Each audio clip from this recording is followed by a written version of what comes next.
SIR SIR SIR এই SIR নিয়ে কিন্তু তোলপাড় গোটা দেশ জুড়ে। তার সঙ্গে সঙ্গে পশ্চিমবঙ্গেরও অবস্থা কিন্তু এই এসআইআর নিয়ে বিশাল পরিমাণে একটা তর্ক বিতর্কের মামলায় পরিণত হয়েছে। এখানে এসআইআর যে বিষয়টা, এই এসআইআর জিনিসটা কি, এখনও অনেক কেউ জানে না যে এসআইআর জিনিসটা কি। এই এসআইআর নিয়ে দল বিরোধীগুলো এত মেতে উঠেছে কেন এবং এত বিরোধিতা করছে কেন? এই এসআইআর কাদের পক্ষে লাগু? এই এসআইআর যদি আপনার পক্ষে হয় তাহলে এখানে কি কি ডকুমেন্টস আপনার প্রয়োজন পড়বে, সমস্ত বিষয়ে আমি এক পুঙ্খানুপুঙ্খ ভিডিওতে বানিয়েছি। তো ভিডিওটি শেষ অবধি অবশ্যই দেখবেন। আর চ্যানেলে যারা যারা নতুন, চ্যানেলটি কিন্তু অতি অবশ্যই সাবস্ক্রাইব করে বেল বাটনটি অন করে রেখে দিবেন। তো চলুন দেখে নিই এই যে এসআইআর সম্বন্ধিত যেগুলো আপনার মনে প্রশ্ন জাগছে, সে সমস্ত প্রশ্ন আমি এক এক করে তার উত্তর কিন্তু দেব। এখানে প্রথমেই বলে নিব যে এসআইআর জিনিসটা কি। প্রথমেই যে প্রশ্নটি আপনাদের মনের মধ্যে আসে যে স্পেশাল ইন্টেনসিভ রিভিশন বা হচ্ছে এসআইআর আসলে কি? এই এসআইআর আসলে জিনিসটা কি? ভোটার তালিকা সংশোধনের ক্ষেত্রে বাড়ি বাড়ি ঘুরে তথ্য সংগ্রহ চলছিল এতদিন। আগে থেকে কিছু না জানিয়ে বাড়ি বাড়ি পৌঁছে যেত কিন্তু প্রতিনিধিরা। নির্দিষ্ট সময়সীমাকে সামনে রেখে বৈধ ভোটার যাচাই করেন। ভোটের আগের ভোটার তালিকা ত্রুটিপূর্ণ মনে হলে নতুন করে ফের তালিকা তৈরির ক্ষেত্রে বাড়ি বাড়ি প্রতিনিধিরা যে পাঠিয়ে তথ্য জোগাড় করে নির্বাচন কমিশন করত। গুরুত্বপূর্ণ নির্বাচনের আগে বা সীমানা পুনর্নির্বাস প্রক্রিয়ার আওতায় এই পদক্ষেপ করা হয়। স্পেশাল ইন্টেনসিভ রিভিশন নির্বাচন কমিশনারের দাবি যে সংবিধানের 324 নম্বর অনুচ্ছেদ অনুসারে ভোটার তালিকা সংশোধনের ক্ষমতা দিয়েছে, কিন্তু বিরোধীদের অনেক কারো দাবি কমিশন সংবিধানের অপব্যাখ্যা করছে। কারণ সংবিধানের 326 নম্বর অনুচ্ছেদে প্রাপ্তবয়স্ক নাগরিকদের ভোটাধিকার সুনিশ্চিত করা হয়েছে। সংবিধানের 326 নম্বর অনুচ্ছেদে বলা রয়েছে 18 বছর বয়স পূর্ণ হয়েছে এমন প্রত্যেক নাগরিকের ভোটাধিকার রয়েছে, যদি না অপরাধ মামলায় দোষী সাব্যস্ত হওয়া দরুন মানসিকভাবে অসুস্থ এবং দুর্নীতির জন্য তাদের ক্ষেত্রে শুধুমাত্র ভোটার তালিকা থেকে বাদ পড়বে। তো হঠাৎ এসআইআর এর প্রয়োজন পড়ল কেন? এই নাম্বার হচ্ছে প্রশ্ন। এখানে কেন ভোটার তালিকা সংশোধনের প্রয়োজন পড়ল তা ব্যাখ্যা করতে গিয়ে গত 24শে জুন নির্বাচন কমিশনার জানায় দীর্ঘ সময় ধরে ব্যাপক হারে নতুন ভোটারের নাম যুক্ত হয়েছে ভোটার তালিকায়।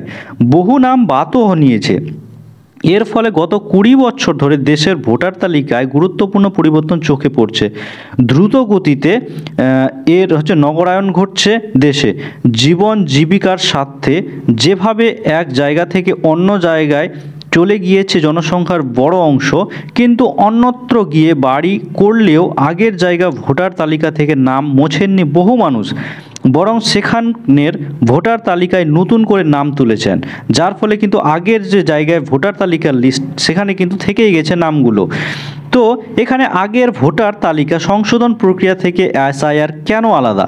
এখানে রেজিস্ট্রেশন অফ ইলেকশনস রুলস এর 25 অনুচ্ছেদ অনুসারে এখানে বলেছে 3 ধরনের সংশোধনের কথা বলা হয়েছে।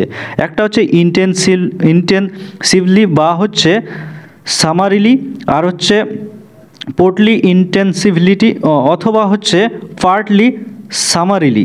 এখানে যেভাবে কমিশন বলবে স্পেশাল সামারিলি রিভিশনালের ক্ষেত্রে প্রতি বছরের শেষে দেশের সর্বত্র ভোটার তালিকায় সংশোধন ঘটানো যায়। বিধানসভা নির্বাচনের আগেও তা সম্পন্ন করতে পারে কমিশন। বাড়ি বাড়ি ঘুরে কে মারা গিয়েছে, কে বলছে পাকাপাকিভাবে স্থান পরিবর্তন করেছে, কার 2 জায়গায় নাম নথিভুক্ত রয়েছে, কার ভোটার কার্ড সংশোধন প্রয়োজন, সেই সংক্রান্ত তথ্য সংগ্রহ করে গোটা বিষয়টি সম্পন্ন হয়। সেই মতো খসড়া তালিকা প্রকাশিত হয়। ইন্টেনসিভ রিভিশনের আওতায় নতুন করে ভোটার তালিকা প্রস্তুত করা হয়, যা 1952 সালের পর থেকে 13 বার হয়েছে।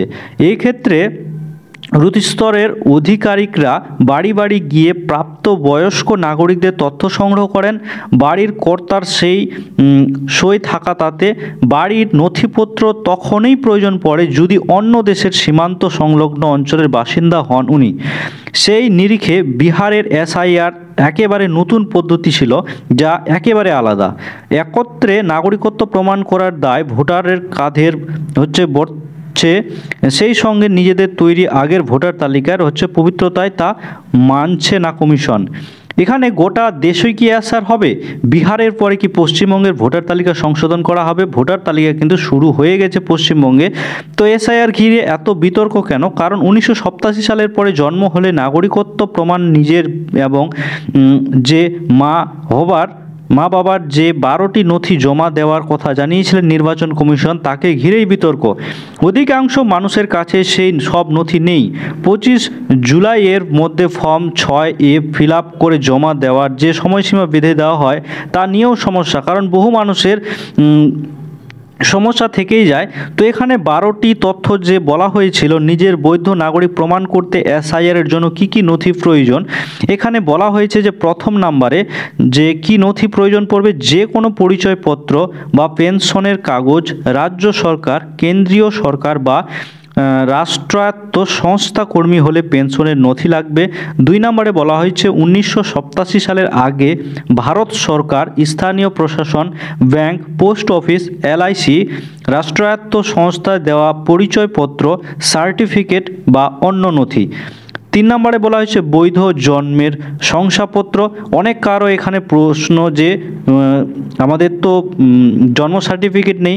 তারপরে পাসপোর্ট, মাধ্যমিক বা হচ্ছে সরকার স্বীকৃত বোর্ড বা বিশ্ববিদ্যালয়ের শংসাপত্র, সংশ্লিষ্ট রাজ্যের স্থায়ী ঠিকানার নথি, তারপর হচ্ছে অরণ্যের অধিকারের শংসাপত্র, ওবিসি কিংবা এসসি কিংবা এসটি বা অন্য যে কোনো জাতির বৈধ শংসাপত্র, এনআরসির নথি থাকলে যে রাজ্যে হয়ে থাকবে, তারপরে রাজ্যে বা হচ্ছে স্থানীয় প্রশাসনের কাছে পরিবারের নথিভুক্তির নথি, জমি বা বাড়ির সরকারি নথি, 2003 সালের ভোটার তালিকায় নাম থাকলে তার প্রতিলিপি, এগুলো সমস্ত জিনিস কিন্তু লাগবে।